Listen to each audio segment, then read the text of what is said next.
You're listening to the Overcast, your joke-making, fun-having pop culture podcast, brought to you by Oversoul Gaming.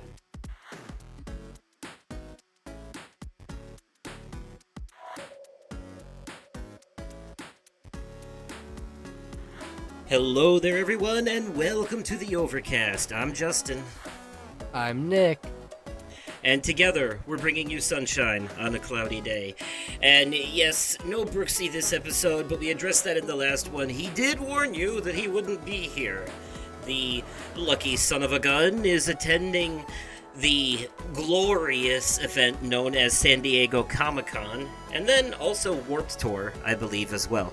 So Yes. yeah, he's had quite a few adventures he's been telling us about, but we'll save all of that for his life updates in the next episode.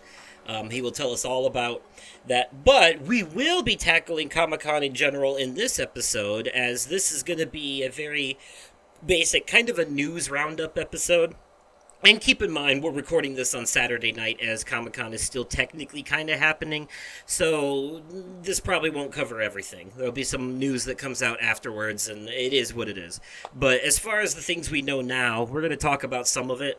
You know, mostly the stuff that interests us the most, but still. Yes. We'll be covering it. In the meantime, though, we're going to do something a little bit different this episode, too. We're going to kind of combine our life updates and Media Corner into one, because it's more of like, hey, so I've been doing this, and this, and then also I've been playing / watching this, and here's my thoughts on it. And then after that, we'll just start talking about Comic-Con. It's going to be a very laid-back episode this time. Not really any structure to this one. We're just going at it. So, now we're not even going to do a transition. That's right. So, as far as me, I'm in season 7 of King of the Hill now, and it's been a great watch. I'm very much, I think I am, since there's 13 seasons of the original, I think I am going to be able to finish it before the new season starts on Hulu next month. Nice. I'm cutting it close, but I might be cutting it so close that I actually, hit it right on the money. You know what I mean? Right. It'd be perfect timing and a great transition. On my Resident Evil replay journey, I'm on Resident Evil Revelations, which comes between 4 and 5. And, that's where I'm at with that. That's, I'm kind of speeding along there. I will guaranteed have the whole franchise finished before, Requiem comes out next February. Sweet shit. In town, it is the Stevenson County Fair now. Nice. We had the local town carnival a couple weekends ago, but now we have the county one. Okay. But that also takes place in this town. So, people from all over Stevenson County come out here for it, and that results in a lot of the fast food places being busier because, again, nobody wants to spend $20 on a corn dog, So you've been busy. Yeah, but they will spend $20 on cheesesteak. I'm not joking. So, straight up, if you buy a half-pound cheesesteak, it's $16 for just the sandwich. It is... yeah. Jeez. So yeah, it has been busy, but then also not busy. It's weird because during the times where there's major stuff going on at the fair, like the rodeo or the demolition derby, we don't have a lot of customers. But it's for example, I closed the other night and it was pretty dead all night, but then right around 9 o'clock we got fucking slammed because that's when the fair closed and everyone was on their way out, so that's how it works. But today I worked the day and it was actually a decently busy lunch rush, because, and I think the reason is because it rained today. So a lot of the normal fair stuff, like the rides and all that, weren't working, so there wasn't as much to do there. So people just, went to have food instead. Right. It's, well, there's nothing else to do around this shithole town. Guess we'll grab Arby's. Right. Well. Yeah, so we came all the way out here for this and can't even ride the zipper because we might get rained on.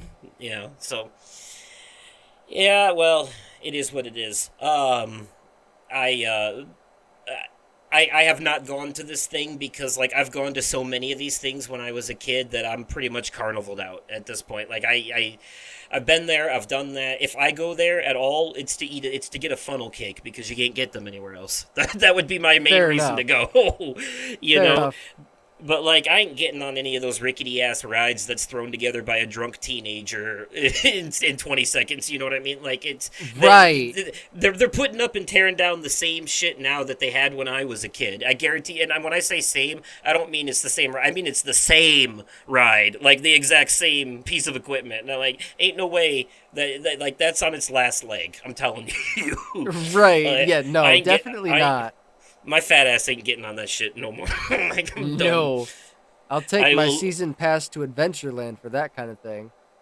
Yeah, no, Action Park. No, you yeah, I would rather go to like one of the big theme parks where I trust that everything is engineered correctly for the most part, you know, Right. and like high end is like maintained in high quality. Um, yeah, so yeah, professionals, not carnies. There's a difference. Yes. So yeah, so that is more or less basically it. I haven't been doing much. I'll still slowly making my way through Last Defense Academy and Death Stranding 2, both of which are very big, very long, time-munching games. Fair well, enough.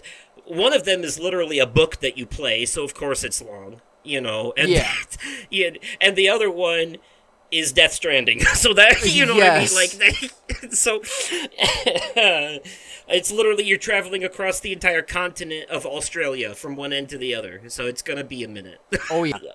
uh, yeah. So, but I'm still enjoying the hell out of both of them. They're both strong Game of the Year contenders, and the story of Last Defense Academy continues to take twists and turns that absolutely blow my mind. Like every 2 hours in that game, there's another plot twist that just makes me go, "Holy fucking shit! Wow, okay." And speaking of video games, most recently, over on YouTube, my latest Let's Play is this game called The Beast Inside, and this is more or less my Media Corner entry. I haven't finished it. I'm like 5 episodes in, but I can tell you that I am really enjoying it so far. I've heard that the ending might be disappointing. We'll see when I get there. But for my money, this game is a combination of Amnesia: The Dark Descent, Resident Evil 7, and Firewatch. Okay. In a lot of ways. There's really only one section in the game with combat. Most of the enemy encounters are stealth, but basically it takes place across 2 timelines, and the game is loosely based on Jekyll and Hyde. It's called The Beast Inside. Okay. And literally one of the characters you play as, his name is Nicholas Hyde. Well then. He's also conveniently the character that has to play hide and seek with the enemies. So So the game takes place in 2 timelines. You play as, I think his name is Adam, and it's during the present, not our present, but present in the game, like post-Cold War. It's like it's like 1976, I think.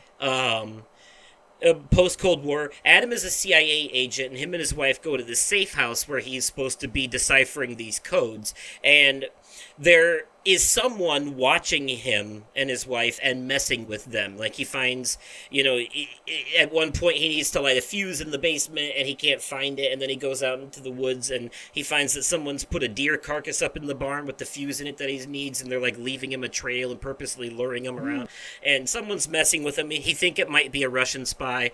This is not where the horror comes in, though. The horror comes in where, when you're playing as Adam, every once in a while you find these notes and journals and stuff in the house and other places.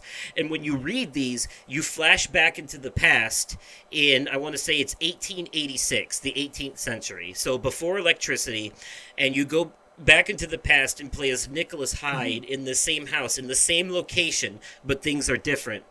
And since this is in the past and it's usually dark and spooky, you have to rely on a lantern to see where you're going, but it has limited kerosene, like the batteries in Outlast or like that. But it's or like the lantern in Amnesia, which is Okay. based on.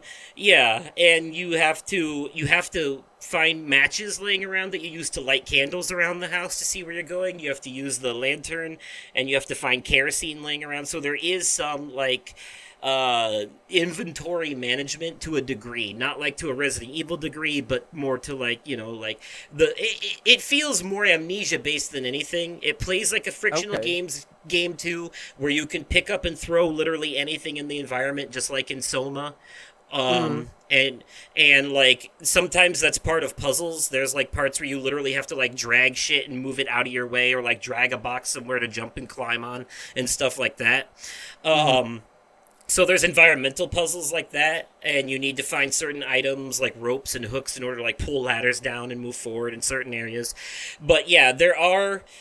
So when you're playing as Nicholas in the past, in the 18th century, and you're walking around with the lantern, everything's dark, you're being haunted by these visions of stuff. This is where all the jump scares and shit usually come in. There are actual enemy encounters. There's boss battles here. There are parts where you have to sneak past things, and then it goes back and forth. Every chapter, it switches timelines. So you get a part in the present where it's more of like a spy thriller, and then you get a part in the past where it's spooky horror. And you get a part in the present where it's a spy thriller. You get a part in the past where it's spooky horror. And it keeps going in that pattern, and it keeps switching Interesting. genres. Yeah, it keeps switching genres like that back and forth. And the parts in the present, even though they're still heart pounding and exciting, they're not scary, so they're like a kind of a breath of fresh air after you get past the parts that are scary. It's like a little breather moment. I'm um so intrigued. it's so it's paced very well. So yeah, I'm doing a let's play of this, and I am 2 episodes in. Oh, and I will tell you this: the puzzles in this game, the codes you have to decipher and stuff, make you feel smart as fuck. These are my favorite kind of puzzles because they're not arbitrary, they're not math based, it's not stupid shit that you have to think too hard about. It's more like the answer is right in front of you, but you have to use logic to deduct it in the kind of way I like. And to give you an example, at one point I had to open a safe with a 4-digit combination. There was a book that told me the answer. The clue was the clue was this phrase. It said, "The answer is not present." Then you flip the page, and there's a whole assload of numbers on the right side and an arrow pointing at one of the numbers on the lock on the left side. You flip the page, same thing. It took me a second to figure it out, Huh. but the answer to each one, the arrow pointing at each number on the lock, it's telling you that that's the answer to that one. And the clue, the answer is not present. When you look at the numbers, they go in sequence 0, 1, 2, 3, 4, 5, 6, 7, 8, 9. 0, 1, 2, 3, 4, 5, 6, 7, 8, 9. On each page, there's one number missing from that sequence, and the number missing on each page is different. So the missing number on each page is the answer to the combination. Okay. That. And that goes in yeah, that goes in line with the clue. The answer is not present. See, it took me like maybe less than 2 minutes to figure that out, but as soon as I figured it out, I felt smart as fuck. I was like, these are my favorite kind of puzzles. I love this shit. So I'm super into it. The only thing I don't like about it is there's this weird scanner mechanic that you have to do sometimes in the present, and you're like scan anomalies and shoot them out of the air, and it's really cumbersome and stupid and boring. I hate it. But the rest of the game is amazing. Fair enough. So that is what I have been up to. What about you? Oh man, dude, so much. Let's get work out of the way first. I have something I need to gripe about. Okay. So I work in this warehouse, and I normally go to the outbound supervisor desk to get sent to my designated area for the day. Mm-hmm. Well, Thursday. Wait. Yeah, Thursday. Sorry, no. Hold on. Let me double check.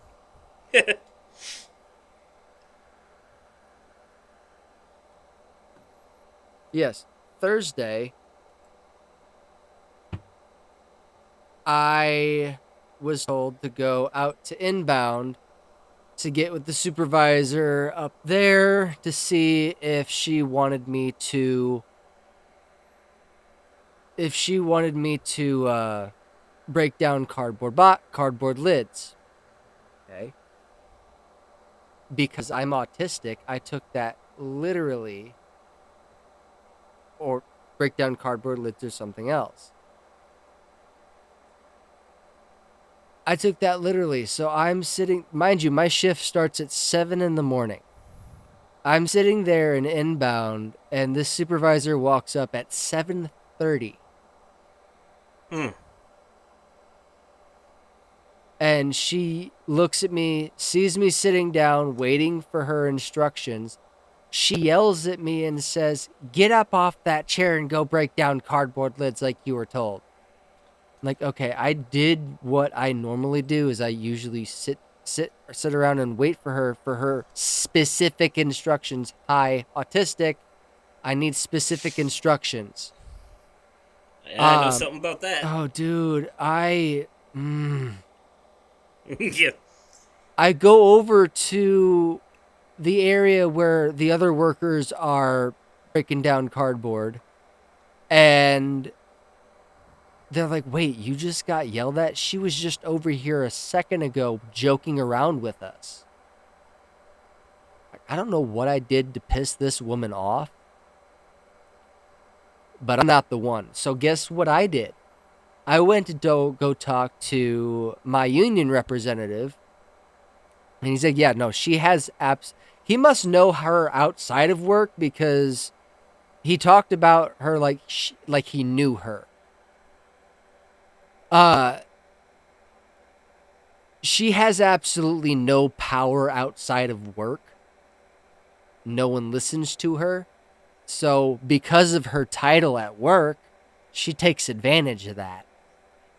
And there's me and one other worker that she was constantly singling out.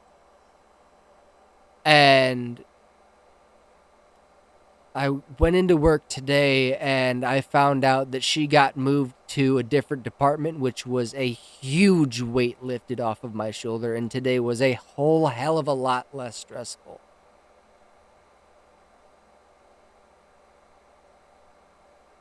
That's good. Yeah, dude, it was... Yeah, it was best news I've heard in a while. But... Let's see. Last night, Sarah and I went to a grand opening for a new store located in Norwalk, Iowa. Okay. Called Never Board Games. Her coworker, it's his friend's store. He's been talking about it nonstop. Like it's this like a retro game store, but they've also got like dedicated sections to like Warhammer stuff. They've got a dedicated section for D&D stuff. They even have like a little spot right inside the door where they have products from local artists. They've got dice towers, dice bags, crocheted dice bags at that. What looked like cut glass D&D dice. Oh, nice. Dude, they have an entire section for all the PS2 games, PS1 games, PS3, Xbox 360, Wii U. Dude. Yeah. So it's like a tabletop and retro gaming store. Yes, and they had a couple Nintendo 2DSs in a glass case for like I think that the price tag on those were $200, and the price tag on the GameCube that they had in that display case was $260. Oh, that's not bad at all. No, that's not. Considering how old that console is. Yeah, there are places trying to charge like $1,000 for a GameCube. Right. Like, I don't foresee that GameCube being there for very long. Dude, and this grand opening was such a great turnout. Like, there was, by the time Sarah and I were left the register, there was barely any walking room. Damn.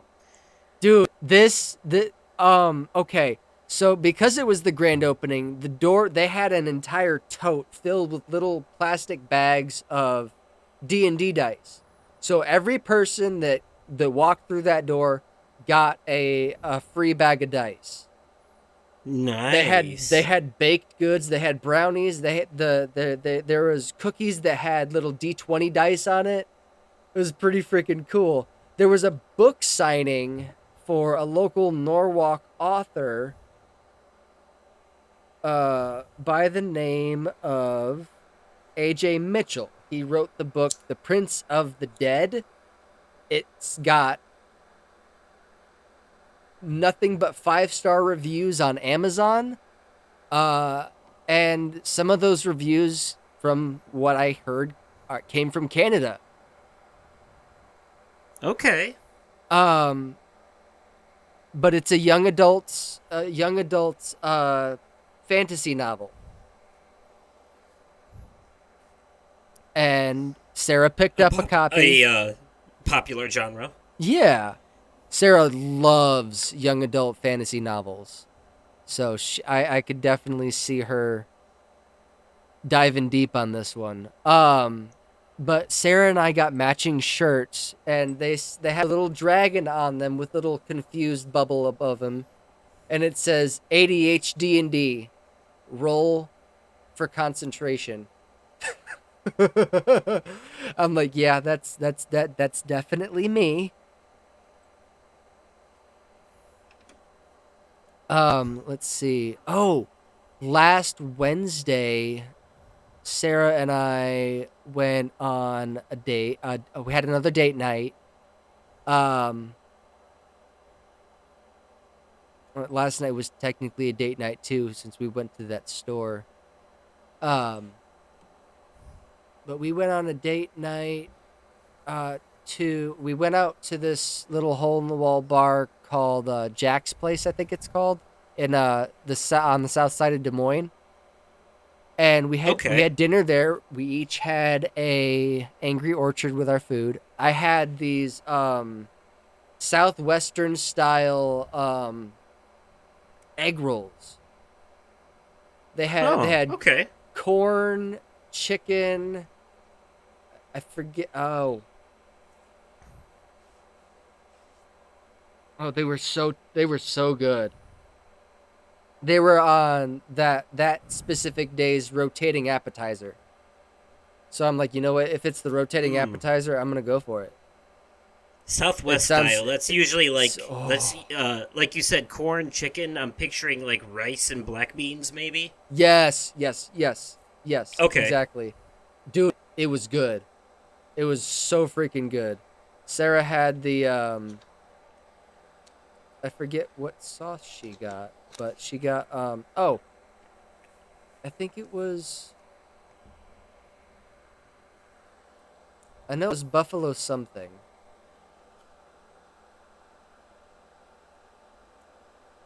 But after that, we went right down the road to the Blank Park Zoo. They were hosting a 21 plus event called Zoo Brew that's still going on from my understanding.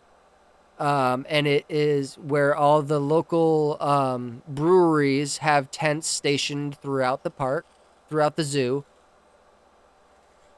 And if you purchase drink tickets, you can redeem them at the designated tents. So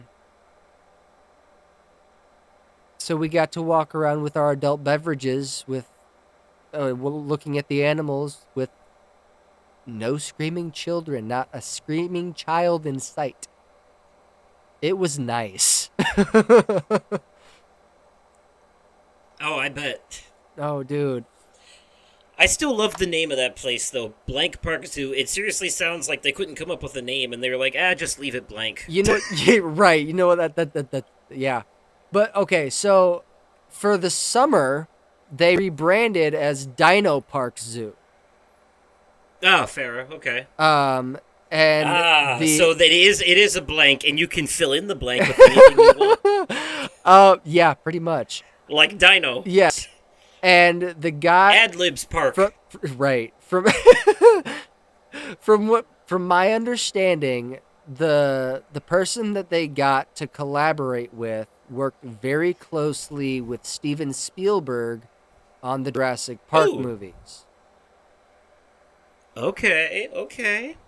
Yes, and they had Those like dinosaurs in the old movies look more real than the ones in the new movies. oh, I know. Dude, so they had a bunch of dinosaur animatronics all over the fucking zoo, and it was so freaking cool. That's awesome. Yes. Oh. Oh, and then after we got home from that the Never Board Games store in Norwalk, I threw on Happy Gilmore too. So, Okay.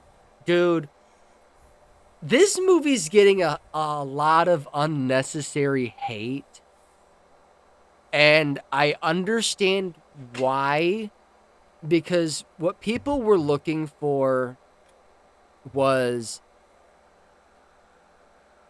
a slapstick comedy like the first one was. This movie has a dark undertone, and it deals with it deals with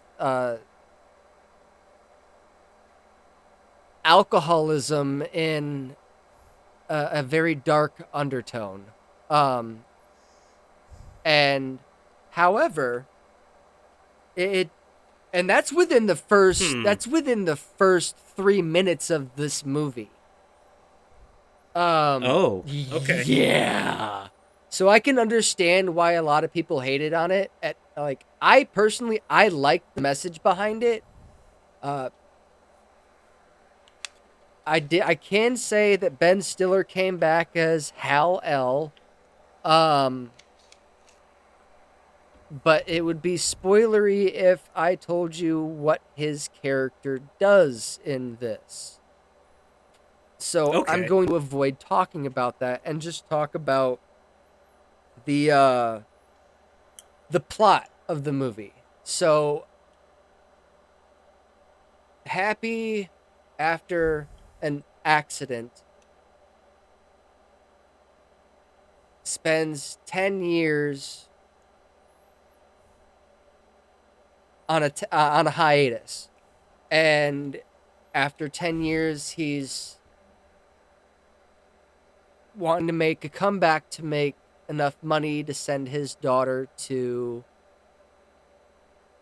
this dancing school over in Paris, France. $300,000, and the best way Happy knows how to do that is to get back into golfing. And so there's Okay. this new golf league called Maxi Golf. And yeah, dude, it bring the things that the players for this league had to do the things that they are able to do is cringy. Okay. I winced Okay. at what they are able to do. So there's definitely still some Adam Sandler comedy in there. Dude, so the cast for this movie is stacked. There's at least 2 wrestlers that I can think of that are in this. One is on AEW. His name is MJF. and he plays the role of one of Adam Sandler's 5 kids, or one of Happy's 5 kids. And Becky Lynch. Becky Lynch is over on WWE, and she plays for the Maxi League. Now, Maxi League is wanting to completely abolish traditional golf by starting up as a whole. Like, they're the next big thing. They're going to make golf watchable again. Okay. And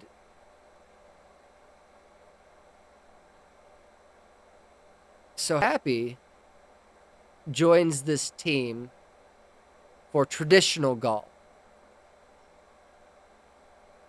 of 5 people against 5 people. Now, the stakes are whichever team wins gets to stay. And the others have to pack their bags and never to be heard from again. Now, I'm not going to say who won in this scenario, but this, like I said, this movie it's got a message behind it, and it all has to do with the alcoholism. However, Okay. Let's see. Let's go down the list, shall we? For this cast. We've got Adam Sandler. Julie Bowen returned as Virginia. Christopher McDonald, Shooter McGavin. Ben Stiller came back as Hal-El. Bad Bunny was Happy's caddy. John Daly as himself was in this. Haley Joel Osment was in this. Lavelle Crawford. All 3 of Adam Sandler's wife was in this. Both of his daughters. They're in a lot of his stuff. Yeah, they are. Well, we don't have to go through the whole list. Some of those should be surprises. Oh, there's some of them. They're not. So they're in the trailer. Most of them, anyways. Any ones that I don't recognize from the trailer, I will keep it zipped. Post Malone is in this. Let's see. I have to ask, was there any of the same, like... Because the whole big thing of the first movie was that he was always angry and yelling and breaking shit when he didn't do good. Is there that in this movie a lot, too? Does he still have... For spoiler reasons, I cannot disclose that. Really? Yes. Because I feel like that's a huge part of his character, is like that's like the whole point of Happy Gilmore is that he's not happy. That's it's an ironic name. He's always like go in the whole ball and shit like that, like there he gets into a fight with Bob Barker. There was a one instance where that happened, and that was when he was practicing with a group of people that are just going to the golf course. It was classic Happy Gilmore. But what was his name? Pull it up on, because there's an SNL cast member, or a current SNL cast member in this. Well, it obviously wasn't Bowen Yang, because you'd recognize him right away. Yeah. Marcelo Hernandez? Yes, it was Marcelo Hernandez. I knew that was the name. I was just trying to confirm it. Yeah, he's funny. I like him. Oh, he he played the role of Bad Bunny's cousin, son, nephew. I don't remember. That makes sense. That makes sense. Yeah, he's great. Came all this way, had to explain. Direct from Domingo. Yes. Oh, so like I said at the beginning, this movie got a lot of unnecessary hate. I appreciated the message. I liked the roads that it took. I liked the entire movie as a whole. And Is there a butt coming? I feel a butt coming. No. Oh, really? So there's nothing you didn't like? Nothing. Like this. Okay. This. I didn't see anything wrong with it. And I know that's right for a lot of people that were looking for a nostalgia trip. That's a hot take. And I'm probably going to get a lot of hate for this, but because I didn't see anything wrong with it, I love Adam Sandler. I'm going to be biased here. It's a 10 for me. Fair enough. Fair enough. If that's how you choose to weigh your scale, I won't argue it. There are some things that I think are flawless, like that I couldn't find anything wrong with them. I really enjoyed them, but I still only gave them an 8 or 9 because even though they were good, they were still just, good. They didn't go that extra mile to really reach, perfection level. That's how I weigh my scale. Not giving it a 10 doesn't always mean that there was something I didn't like. It's just more of like a ranking system, so to speak. Yeah. A couple of other noteworthy things about the making of the movie. Adam Sandler had to rewrite a whole lot of it after the passing of Chubbs. Right. Yeah. He said that from what I heard, he had said that was one of the most difficult things he ever had to do, especially for a character that was so beloved. That character died in the original, though, didn't he? I'm talking about the actor himself. Yeah, I know. I'm just saying, if he was planning on having the character in the second movie, it would have been in flashbacks only. Yeah. Yeah, because him and the alligator are looking down on him from heaven at the end of the movie. In the beginning, in the first one. There was a it was hard to catch, but I read an article somewhere. Adam Sandler paid tribute to Cameron Boyce. Okay.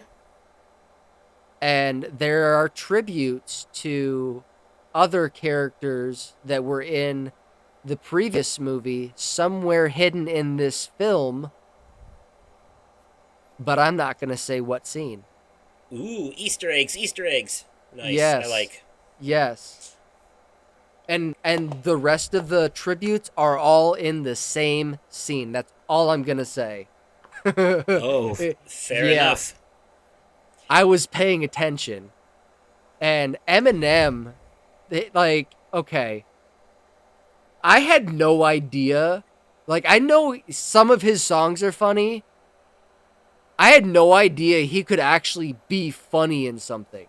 He was fucking hilarious. Okay. Yeah, I'll have to give this a watch for myself and see. Oh my god, I was fucking dying. Good stuff. Yes. All right. Well, on the nature of comedy and media, let's talk about Comic-Con. There's a whole bunch of news that's been coming out of it, right? And I think one of the big things we're gonna start with, which is because you, me, and Brooksy are all in on this, is that season 2 of Has Been Hotel is coming this October. It is finally official, dude. I'm so Okay, so I know they redesigned the Has Been Hotel logo with Vox's colors. What do you think that means? I think it means there might be a hostile takeover at some point in the story. You want to know what I think else is very interesting is that Patrick Stump from Fallout Boy is going to play a character in this season, and that character is I saw is Abel, as in Cain and Abel. But in this lore, Abel is Adam's son, which means I think, Oh, considering God. what happened in the first season, I think that means there's going to be a little revenge plot going on. Oh, no. And Patrick Stump from Fallout Boy, I think that means Abel is definitely going to have some singing moments. Oh, fuck yeah. 100%. To go along with this, by the way, Hell of a Boss Seasons 1 and 2, which are both available on YouTube now, are going to be added to Amazon Prime so that they can go along with Has Been Hotel, because both shows take place in a connected reality known as the Helliverse. Yes, and they're supposed to cross over at some point. We just don't know when. Exactly. And there already has been some minor level of crossover, but not huge. The main reason for that, though, is because Has Been Hotel, the entirety of that show, the hell parts anyways, take place in the Pride Circle of Hell. And I think Hell of a Boss takes place in a lot of different areas, but primarily the Lust Circle, I think. Fair enough. Okay. So, yeah. So they are in different circles, and also Lucifer and Satan are completely different characters. Just so you know, there is an actual Satan in Hell of a Boss. Okay. And he is a different character from Lucifer, who we know from Has Been Hotel. Okay. Already. Yeah. So I am excited to see where the story goes, especially after how the first season ended. Right. Yeah. No, that's. Yeah. Oh, hearing Viv talk about how much they've done with season 2 and the things that they were able to do gives me so much hope. Okay. Nice. Yeah. I can't wait for it. I was really impressed with the first season. I'm excited to see what they do next. We'll need to do a spoiler cast for season 2. Oh, of course. Here's one for you.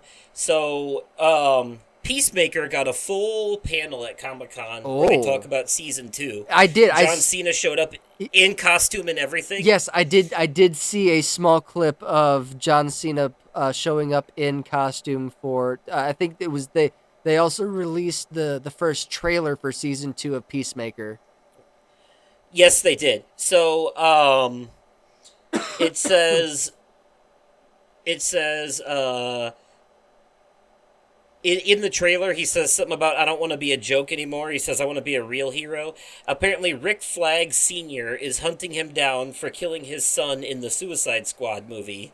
Then comes multiverse shenanigans in this one, apparently. It looks like okay. In an alternate world, Peacemaker has everything he wants, but of course he can't stay.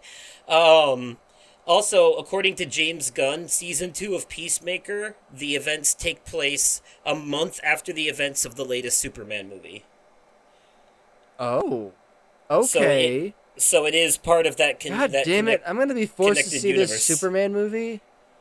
Apparently, it's really good. I mean, it is from the man who brought us Guardians of the Galaxy. So I mean, it's James Gunn. I'll give it a chance when it hits Max. Right. I'm not gonna pay money to see that in theaters. I'm sorry. I don't. I'm not a Superman fan, but if it ties in with Peacemaker, fuck it, so be it. Fair enough. Well, I think they're all part of the new rebooted DC universe that James Gunn is making. This is we're in the James Gunn DCU, or the JGDCU, if you will. Fucking James Gunn is dude. He doesn't fuck around. we're in the last run of Marvel, or not Marvel, DC movies was known as the Snyderverse. Now we're in the Gunverse. You know, Yeah. that includes the Suicide Squad, which oddly enough has the same Harley from the Snyderverse, but we're just gonna ignore that. The Suicide Squad, Peacemaker, that animated show, Creature Commandos, and the new Superman movie. Okay.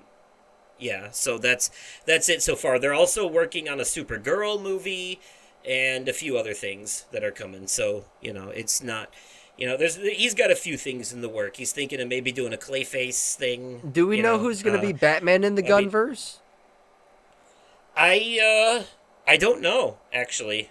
I don't know if they've landed on that. I loved the Robert Pattinson Batman so much that I wouldn't mind them aging him up into a more capable Batman and bringing him in, but You know who I'd like to see play Batman in this universe? who's that?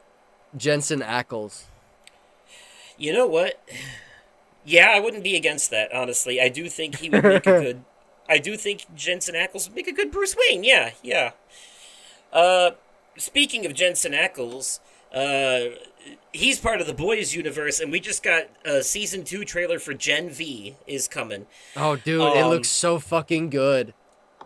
It looks like it is tying in even harder with the Boys now because Starlight is in it. I think I saw Black Noir at one point in there. Yeah.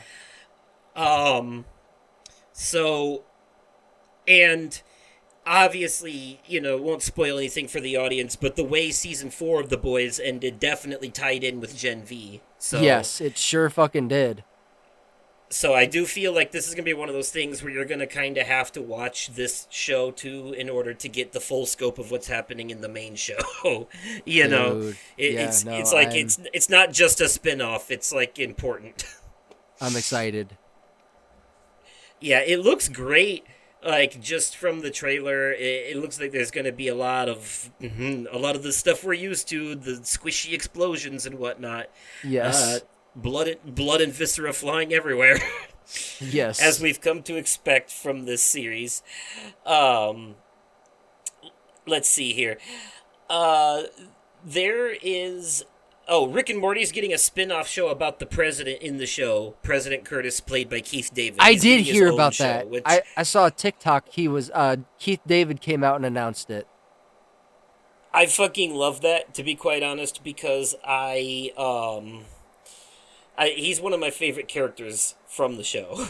That's awesome. And Keith David in general is a very prolific voice actor. I just love him. Husker as a voice actor. Okay, some more information for the Warner Brothers movie Coyote vs. Acme has come out. The half animated, half live action one with Will Forte. They're actually going through. They're going through with it. Yes, it will be in theaters. Oh, thank goodness! It's coming to theaters August 28th, 2026. So a little over a year. Oh man, I don't care how long the wait is. I'm just glad it's happening. I was heartbroken when I heard that they pulled the plug on it. That's exciting news. They released a new poster for it, which is literally, it just has the release date, and then it's like a picture of the bottom of a canyon in the sand, and there's a coyote-shaped hole in the ground. Yeah.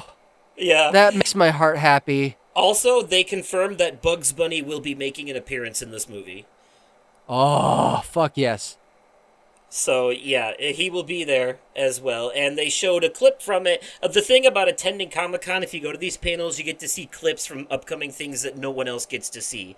And the clip that they showed for this apparently was Wile E. Coyote's looking at blueprints as a montage of all the ways he's been hurt in the old cartoons flashes through his mind, accompanied, fittingly enough, by Johnny Cash's song Hurt.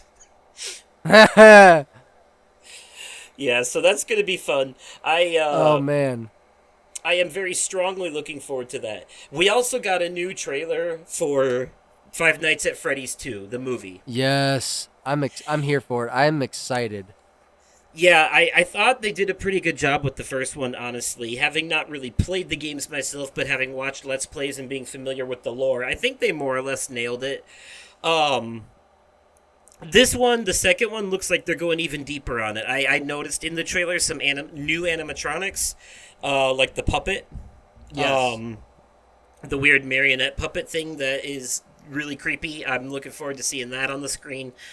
And they are bringing in one of the game mechanics where in one of the games there's this thing where you like put a Freddy mask on your face to trick the animatronics to get them to leave you alone, and Yeah. it's like it looks like they're bringing that into the movie, which I think is really cool. That's pretty fucking cool.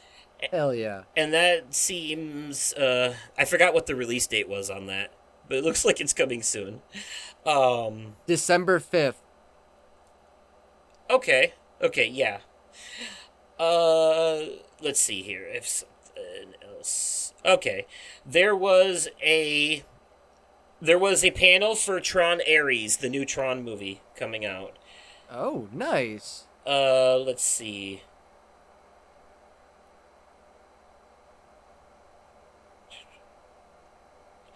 Okay, so they showed. Like, I'll be honest, I don't really like Jared Leto much as a person. He's kind of an asshole. But I'm still gonna see this movie because it's a Tron movie, and it has other people in it I like Evan Peters. And Fair enough, yeah. Jeff Bridges will be returning. Nice. No, I saw Tron Legacy in IMAX 3D. Yeah. Tron Legacy though, that one was. I think that one's still gonna be my favorite because it has Daft Punk doing the soundtrack, and it's just. This one's gonna have Nine Inch Nails, which is still cool, but like. Ooh, that's exciting. So, let's see. Let's see here. So they showed footage of a light cycle chase scene between the characters Ares and Athena. The clip shows the two in the real world looking for Greta Lee's character. In the next clip, we get a deeper look at the new and immersive digital world created by Evan Peters' character Julian Dillinger, racing against a 30-minute time to de-res Ares and Greta Lee's Eve. Racing against a 30-minute time to de-resolution, Ares and Greta Lee's Eve are seen trying to escape the digital world. With Athena's drones fast on their heels, the chase sequence that follows is one of the bigger ones in the movies, according to the director. The clip ends with Ares and Eve running for the transfer portal to send Eve back to the real world, with Ares having gone against his directive to delete her. So... The highlights from the panel are that Jared Leto, Evan Peters, Gillian Anderson, Jodie Turner-Smith, and Jeff Bridges joined the director on stage. Leto revealed the extent of his Tron fandom, declaring himself an official Tron superfan. 2 exclusive clips shown, and the music video for Nine Inch Nails' "As Alive as You Need Me to Be" closes out the panel. The panel ends with a screening of Nine Inch Nails' music video "As Alive as You Need Me to Be," the first single from their Tron Ares soundtrack. Okay. I think that music video might be publicly available now, because I think the music video has footage from the movie in it, is how they did it. Just like Daft Punk's de-resed music video that they did. Wow, that is really cool. We got news that Family Guy will be doing a holiday special for Halloween again this year. Hell yeah. It'll be out on October 6th, exclusively on Hulu, and in this episode, Brian and Stewie decide that there aren't enough Halloween songs, so they try to make more Halloween songs. Okay. Is basically the thing. There was a panel about the Predator Badlands. They showed off the first 15 minutes of the new Predator movie. Nice. 15 movies. That would be a bit of a having to sit through something. Didn't I hear something that Friday the 13th is getting another movie?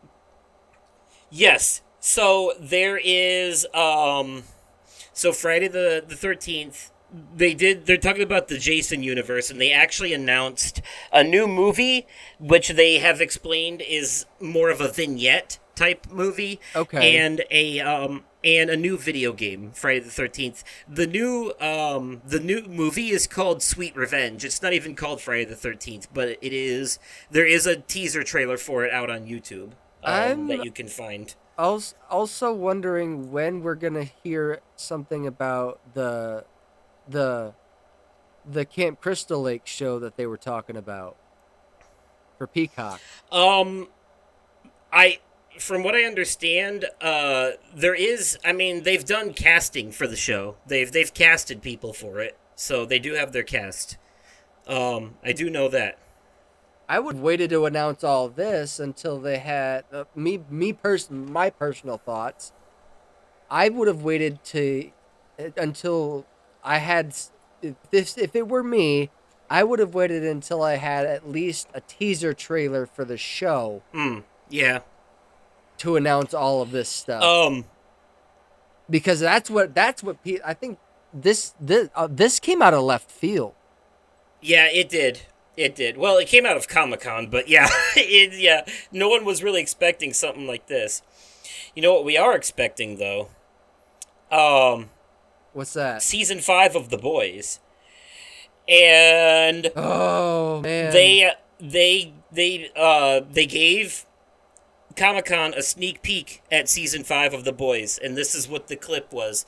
The clip shows Homelander in a great position of power, addressing a crowd saying, "This is a safer, more God-fearing nation," but the people look scared. We also get a look at a very angry Billy Butcher, as well as Soldier Boy in a cryogenic freezer. However, the most exciting part is the first look at Supernatural star Jared Padalecki. Oh, okay. This clip is not available for the public? No, not yet. But he is there. Uh Man, that's exciting. Also, don't forget there is another boys spin-off show called Vought Rising that's coming as well. Oh, I almost nice. forgot about that.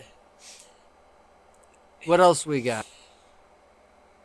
Oh yeah, I'm scrolling through here just trying to get the Did we get any more information on the Monster Jam movie that Dwayne The Rock Johnson announced last year? We have not. Okay, we did. They Okay. had a panel for an upcoming horror movie called The Long Walk, which is based on a Stephen King novel of the same name. It stars Mark Okay. Hamill, Charlie Plummer, Cooper Hoffman, Josh Hamilton, Ben Wang, David Thor Johnson, and some other people. The movie follows teens as they participate in a grueling, high-stakes contest where they must continuously walk or be shot by a member of their military escort. So it's basically like not necessarily a killing game thing, but definitely like a endurance test where failure equals death. It's like literally they have to keep walking, and if they ever stop for any reason, their military escort will shoot them. It is Jesus Christ. yeah. That's nuts. I'm very interested in it. There's also a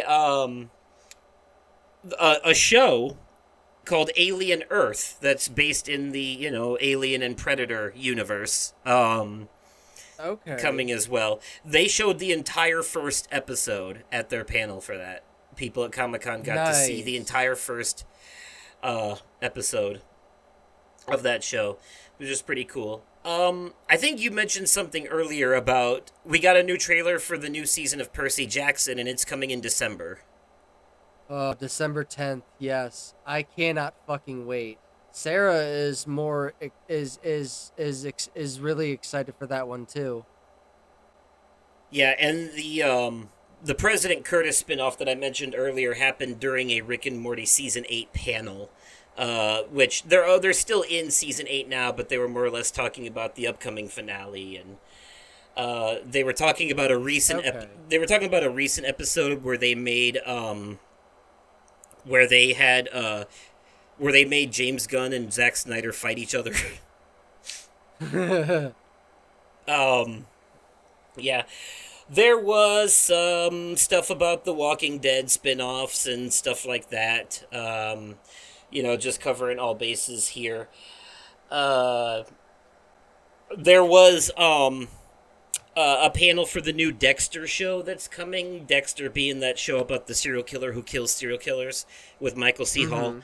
Yeah. There's been a second show, like a sequel show called Bloodlines, and then after that, there's another one coming called Dexter Resurrection, and they showed like a 7-minute clip of that as well. Nice.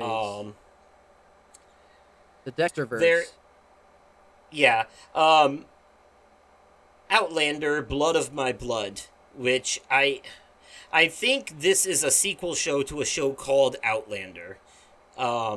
Is something else that they talked about. Yeah, it's a show on Stars, from what I understand. Okay. I have never seen it myself, but I have heard of it.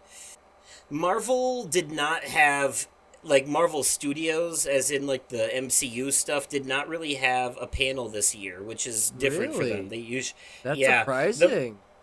the most that they got was Mystique's actress saying that she isn't sure whether or not she's done filming all her roles for Doomsday yet. Okay. She said technically they're not even done writing it yet. So, Jeez. but it's still set to come out holiday next year. So, Okay. or like later in the year. As you may remember, it was supposed to be May, but it got pushed back, like way back to later in the year. Yeah. Let's see. I thought I had something. Just a list of some of the things that they've talked about. Oh, there was a King of the Hill thing where they talked about the upcoming series reboot, or well, season 14, so to speak.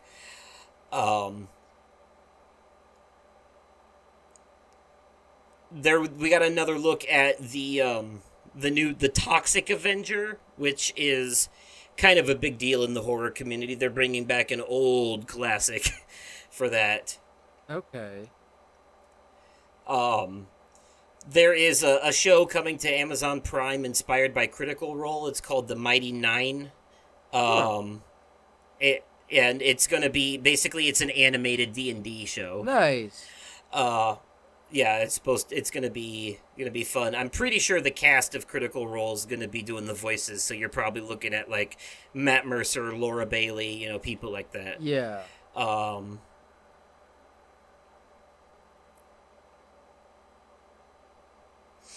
They showed off in a clip for The Strangers Chapter 2, the upcoming horror movie sequel to The Strangers. Ooh. Yep. Oh, and you want to talk about legacy sequels? Spinal Tap 2, The End. Oh, man. Spinal Tap 2, The End continues, actually. Okay. 41 years after the original. Jesus Christ. Yeah. And there is going to be a Paul McCartney cameo in this movie. Nice. Yeah, he was in the original. So yes, we're getting a Spinal Tap 2. We got a panel for season 2 of Twisted Metal, which I'm really looking forward to. This one's going to be a lot more like the game. This one's going to actually be the contest where they're all driving around trying to kill each other. Obviously, it includes Anthony Mackie as John Doe, Samoa Joe and Will Arnett together as Sweet Tooth. Hell yeah. Yeah, and all kinds of other people. Stephanie Beatriz as Quiet. But then, some of the other characters they're bringing in from the game include, like, Mr. Grimm, Axel, I want to say Warthog, Raven, Dollface. So, yeah. Huh. I'm looking forward to this. This is going to be... A lot of those characters are from my Twisted Metal era, like the Twisted Metal Black on the PS2. Yeah. I'm looking forward to seeing them. And Calypso is played by... I forget the actor's full name. It's Anthony something, but he plays Metamorpho in the new Superman movie. So he's already got, and he definitely looks the part. He's got very creepy eyes, so it works for him. Hell yeah. Let's see. Uh, they announced that there is a character named Dinosaurus coming to season 4 of Invincible. Okay. Yeah, they did a little bit of a Invincible talk, and Hell he's going yeah. to be voiced by Matthew Reese. Okay. Yeah, I'm looking forward to that. God, I fucking love Invincible. Oh, they let's see. They gave them an official release date for the upcoming film The Legend of Aang: The Last Airbender. Oh. Yeah. But they said they can't show you anything from it yet. But there's also a new TV series coming in that for the Avatar stuff called Avatar 7 Havens. Okay. Yeah, The Last Airbender stuff. Yeah. And as you said, Percy Jackson is coming on December 10th. They did give a little more details at their panel for it. They said Season 2 is about Percy trying to hold all of his life together as it's breaking and changing. Your typical middle school experience. Huh. Sounds like he's going through the Spider-Man phase. Yeah. Executive producer Dan Schatz explained to fans during the Disney Plus show's Hall H showcase. All the cast members were in attendance as well. Nice. They say. Yeah, they didn't have a whole lot going on there. There wasn't any really big Star Wars or Marvel news, which is surprising. I guess they're both just kind of in their, like, we're just trying to push out the next thing in line, then we'll figure it out after that phase. Right. Is probably it. Because, like, these next two big Avengers movies are kind of, they're like, that's gonna be the end of the whatever current phase we're in. You know, so that'll be interesting. Also, I do want to talk a little bit about there's this Comedy Central did a panel for their animated shows, and it had Andy Samberg, Mike Judge, Matt Stone, and Trey Parker representing South Park, Beavis and Butthead, and Digman. Which, by the way, Digman, I think, is a show you would probably like because that show is literally about Andy Samberg doing his Nicolas Cage voice throughout the whole show. Oh yes. It's like the whole point was they were like, how do I turn my Nicolas Cage impression into an animated comedy? So he's like an Indiana Jones parody called Digman in there, and he talks like Nicolas Cage. He said it's like an Indiana Jones National Treasure mashup in comedy cartoon form. So I think you would like that. I think it's on Paramount because it's a Comedy Central show. So, and Mike Judge is talking about Beavis and Butthead, and obviously he's also behind King of the Hill, but that's not Comedy Central. And they did, they talked about that recent South Park episode that everyone knows about that made headlines from last week, and they were making jokes and stuff about it, talking about how Paramount asked them to censor it, and they were like, nope, we're not going to do that, and stuff like that.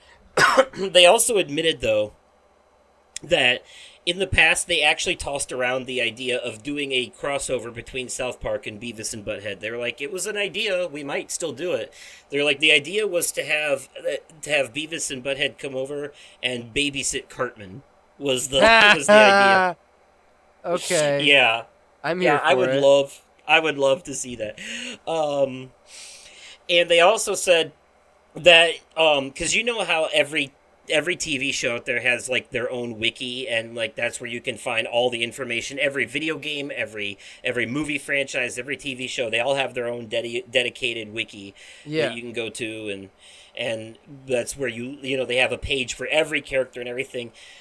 Matt and Trey said that they've been doing the show so long that they actually kind of forget about some of their own lore, so they rely on websites like that fans have made to remember the shit in their own show. Fair enough. uh, yeah, they're all like, "Who's that character again?" "Oh, that's such and such's mom." "Okay, yeah, thanks, fans." You know, it just makes it easier for them. So I thought that was kind of fun. But also, I also love that they pointed out that the trailer they put out for season 27 earlier in the year was completely fake. Just a bunch of clips they threw together about topical shit to have a promo to throw out there. But as any true South Park fan knows, they throw all their episodes together within 6 days before the next airtime so that it stays relevant to the most recent topics. So, episode 1 just aired last Wednesday. Episode 2 of season 27 is they're literally writing it right now. Like they're you know, like it's not even done yet. It will be done probably the night before it airs or the morning of. That's just how they do. You know. So sad to say that they probably aren't going to go through with any of that shit that we saw in the trailer, but I hope they still do, because honestly, I'd like to see the return of Starvin' Marvin, quite frankly. Right. I think that would be fun. Yeah, and I'd love to see them lambast P. Diddy. That would be Oh, hell hilarious. Yeah. Just think of all the things they can do with baby oil. Yeah. Oh, my God. Yes. Yes. So,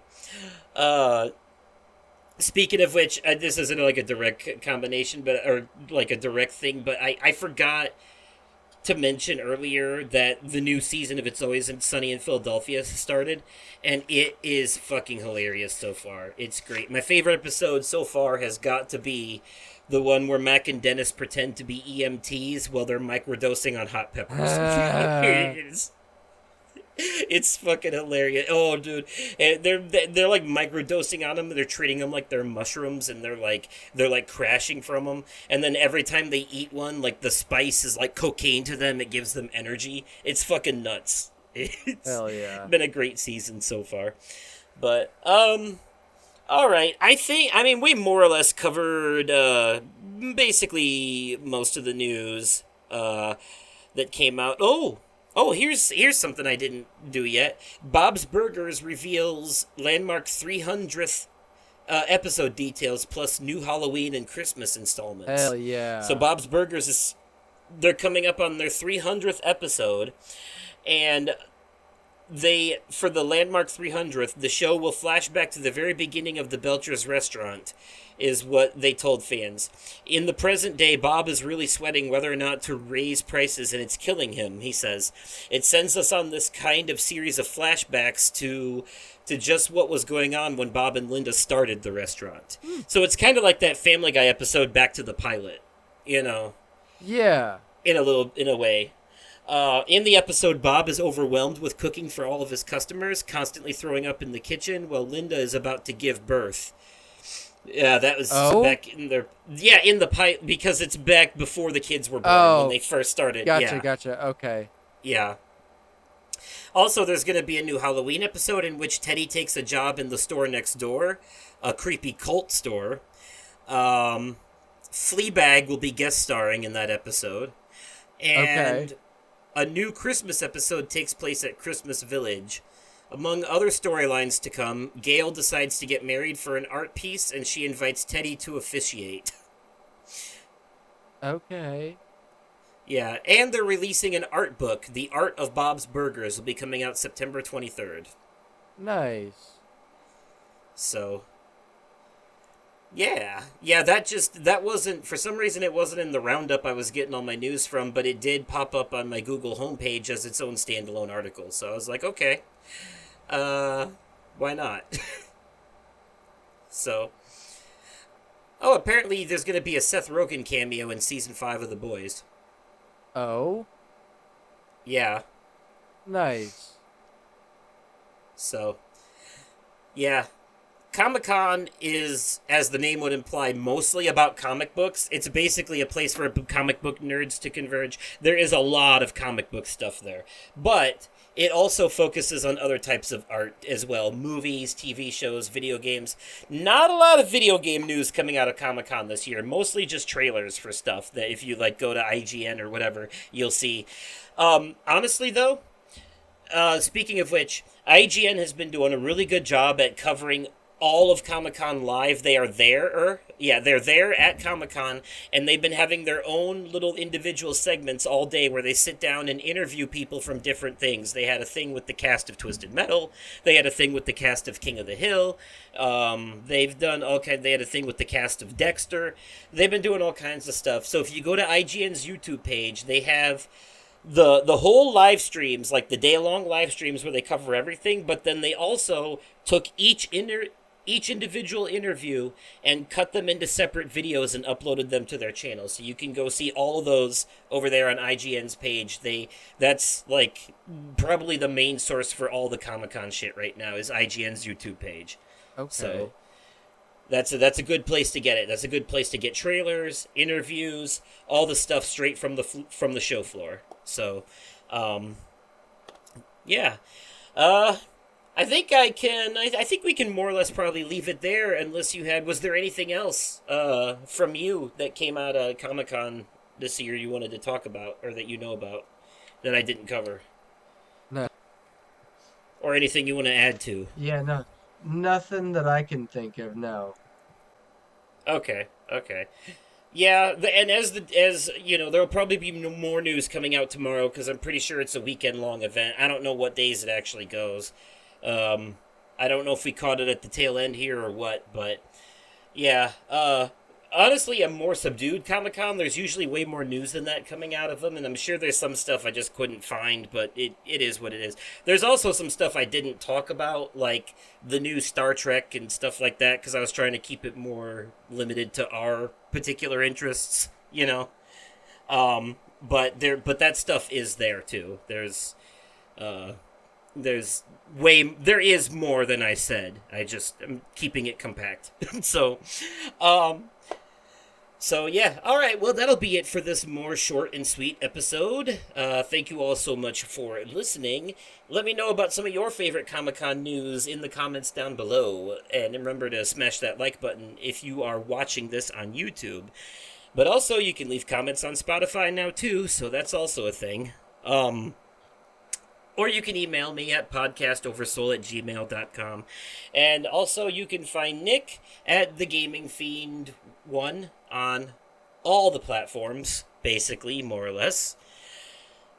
And, yeah, that'll be it for this one. So until next time, thank you all so much for listening and or watching, and we'll catch you in the next one. Good night, everybody. Bye.